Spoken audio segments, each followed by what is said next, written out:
Hey everyone, today we're going to be watching a very serious video because it's about a very serious topic.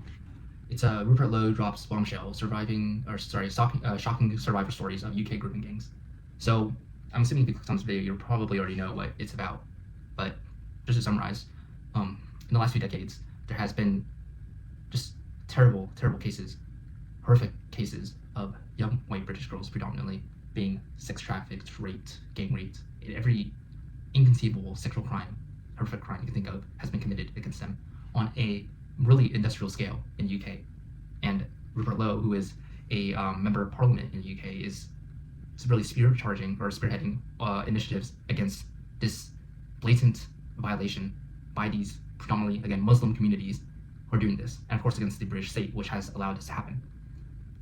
Now, I'll be giving more thoughts about this as the video proceeds and all that, but this makes me incredibly angry. And I'm not even British or any of that, but we'll continue. Thank you. Pleasure to serve under your chairmanship. Firstly, I would like to thank the 260,974 British men and women who signed the petition to make this debate possible. And I want to welcome these brave survivors who are sitting behind us in the hall. This debate is about them. As you quite rightly say, it's not about politics. I want the world to hear what we heard during the 2 weeks of our independent rape gang inquiry hearings, an inquiry that should never have needed to happen. I sincerely urge this Parliament to listen to the testimonies from these brave survivors and to act, to finally act. So the first testimony: he took his pants down, penetrated me, had sex with me. He then stopped before ejaculation.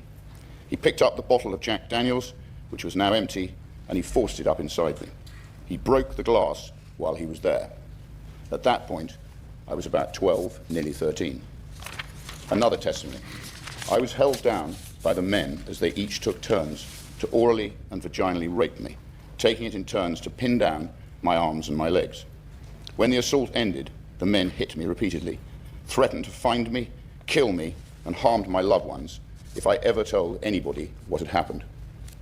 Another: comments were constantly made suggesting that white girls, the Christian girls, were viewed as having fewer morals or lower values, whereas Muslim girls were described by some of the men as having dignity and higher moral standing. These comparisons were used to justify the way I was treated and to further humiliate and control me. Another: she was a white woman herself, who I imagine may have been groomed, and has obviously now married into the family, shouting obscenities at us. Throughout the whole sentencing, she was constantly saying, "Fucking liars, lying white bitches." She said to me that God will be the witness for what happens to me. I didn't want to pause this because, it's out of respect for the testimonies. I'll let him continue, just until he finishes reading the testimonies. Another: race did play a part and motivated the selection or demographic of the victims. Throughout my exploitation, the other girls I encountered, or who were abused alongside me, were almost exclusively white. Another: she had a baby by him, and his dad was an imam. His dad knew, and he got his son married and said that he wasn't allowed to see the child. They look after their own community. Another: over the course of the abuse, I was raped by multiple police officers in different parts of the country.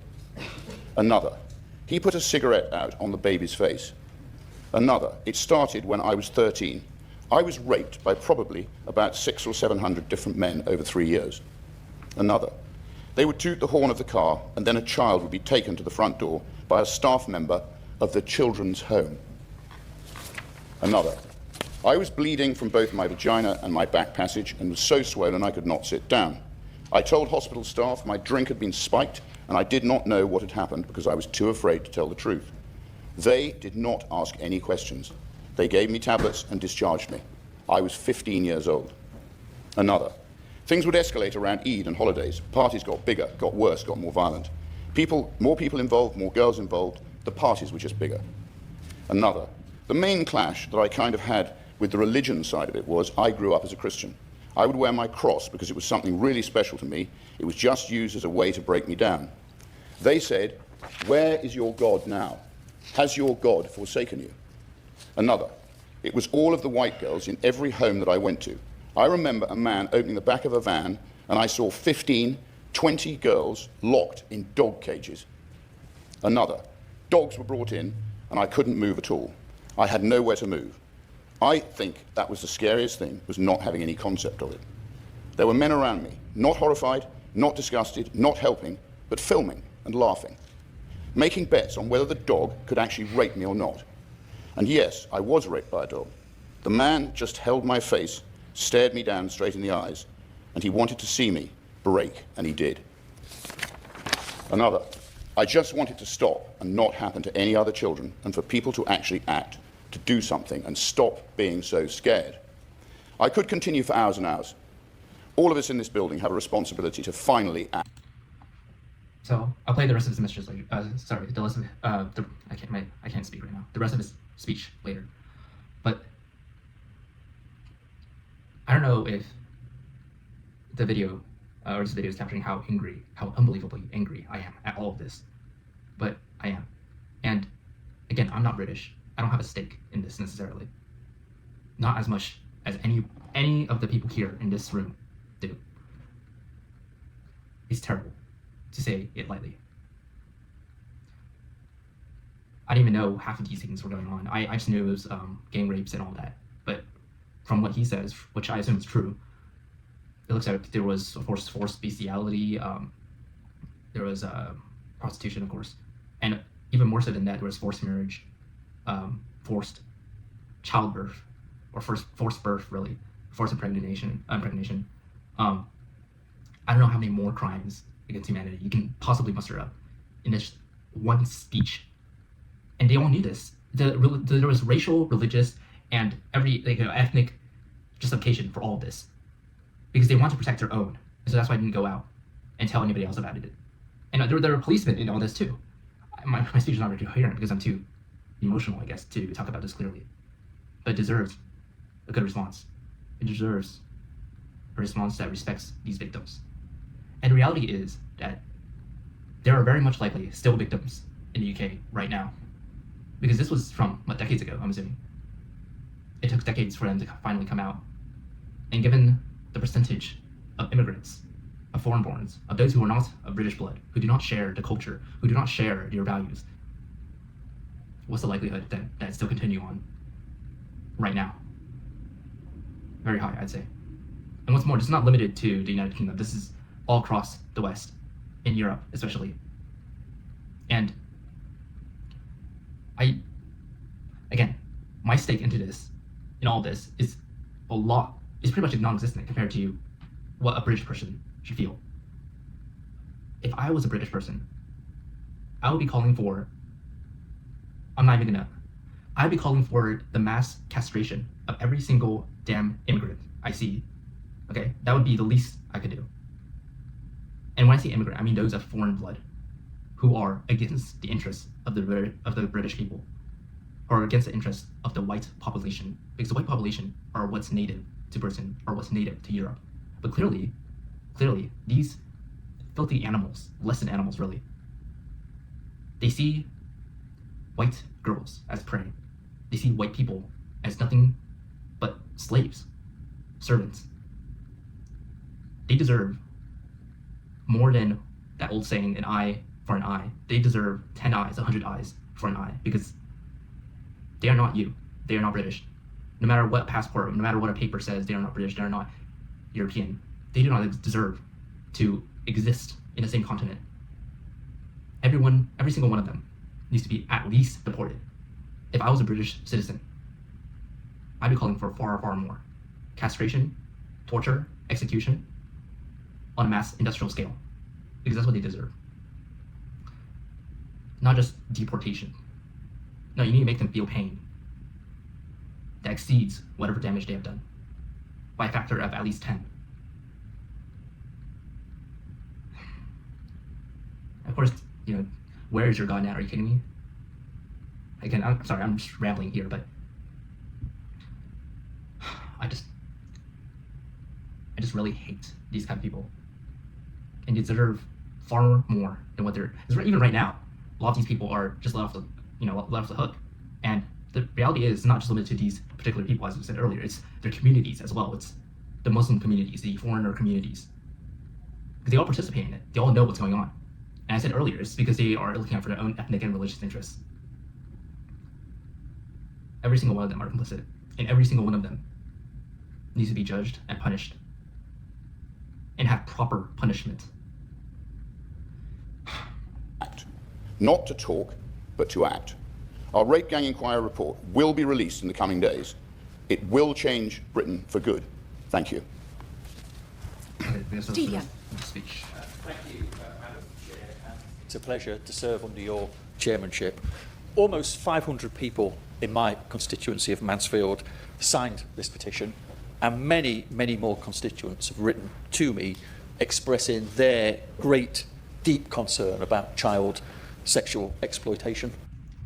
You know, I don't know if this is just a British thing, but whenever you use these limited terminologies, these limited vocabularies, I should say, that don't nearly express as much outrage as you nearly should be expressing, I have to somehow compensate that, which I guess I am, or overcompensate for that in this video, I guess. Simple concern, are you kidding me? No, it should be far, far more than that. Again, I don't know if this is just a British sensibility or what, but anyways. About grooming gangs and the failure of our institutions to protect vulnerable children in our country. And I understand from them why this issue matters so profoundly to the public and why there is such a strong demand for transparency and accountability and action. Where child sexual exploitation has occurred, including in organised gang-based offending, the failures of our police forces, our councils and our safeguarding agencies have had absolutely devastating consequences. I'll gladly give way. Thank you for giving way. When I was a county councillor in Nottinghamshire, I asked the Children's and Young People's Committee on a number of occasions where child exploitation in Notts was taking place, what age group it was affecting, what genders, and I was publicly and both privately denied that information. Does the Honourable Member agree with me that child exploitation concerns should never be dismissed, victims must be believed, and institutions must be willing to confront the truth, no matter how uncomfortable they may find it? Truth, transparency and accountability, that's how we protect our children. Steve Young. Well, I thank the Honourable Member for Sherwood Forest for her intervention. And again, where is the outrage in this? Even with the... Again, I really don't know if this is just the British, as I said, sensibility, British culture to be so muted in your response, so muted in your outrage. From my perspective, they're not even giving 1% of what they should be giving. Like earlier at least, Rupert Lowe was giving a somewhat emotional speech with all this. Really, he was just reading testimonies, but he delivered it in a way that was, I think, honoring the victims. But these people here, I have no idea their affiliation, I have no idea their interest or whatever, but, or if this is just the way British people typically are, but I would be freaking, I don't know. At the end of the day, though, it's what matters. What they do, that's important. And accountability, yeah, accountability needs to be more than just jail time. It needs to be more than just prison time. It needs to be torture. At least torture. On a scale greater than those inflicted upon those poor girls. Of course, I wholeheartedly agree with the views that she's expressed. I think too often our vulnerable children were failed, absolutely failed, because our institutions worried more about reputational damage and about political sensitivity and about... What he means by that is political correctness. You know, what, you're going to get called racist for pointing out the facts? What stupid... Oh, jeez. Some kind of corrupted political correctness rather than about protecting working class boys and girls from harm. Yes, I'll happily give way. So the video is done now, but again, everything I said was an emotional rant, to say the least. It was unfiltered, it was scrambled, it was not coherent, perhaps, or not nearly as coherent as I would like it to be, but I'm just incredibly, I know I've said this for the third time, angry at all of this. It should never have happened. It did. And politicians and state authorities have covered it up, along with these foreigners, these dirty-ass foreigners, filthy foreigners. And again, I'm saying this as a foreigner, I'm not British, but if the British state rounded every single one of these damn animals up and executed them, well, torture before execution, right? But if they had done that, or if they do that, I would applaud them. I would say, bravo, well done. And I don't mean, again, just these specific victimizers who did this. I mean the entire communities, everyone who covered it up, and not just these immigrant communities, also goes on to, as he mentioned, some of the policemen also participated in this, and so do the same for them. But the ethnic interest, the ethnic component, and the religious component is undeniable. Again, where is your God? Yeah, okay. And again, I think earlier it's mentioned that in one of the testimonies, a white woman was married into the family. And she was saying God will judge you. Or so the Islamic God, Allah, or whatever. So there was definitely grooming. Like, grooming is a very apt title, but in that particular case. But generally speaking, I think saying the UK Muslim rape gangs would be a more apt title. Because that's what it was, and that's what it is. The only party, as I see it right now, the only political solution is Rupert Lowe and Restore Person. No one else, not Reform, and certainly not Conservatives or any of that, are even beginning to go as hard as they can, or even beginning to talk about the actual solution to all of this.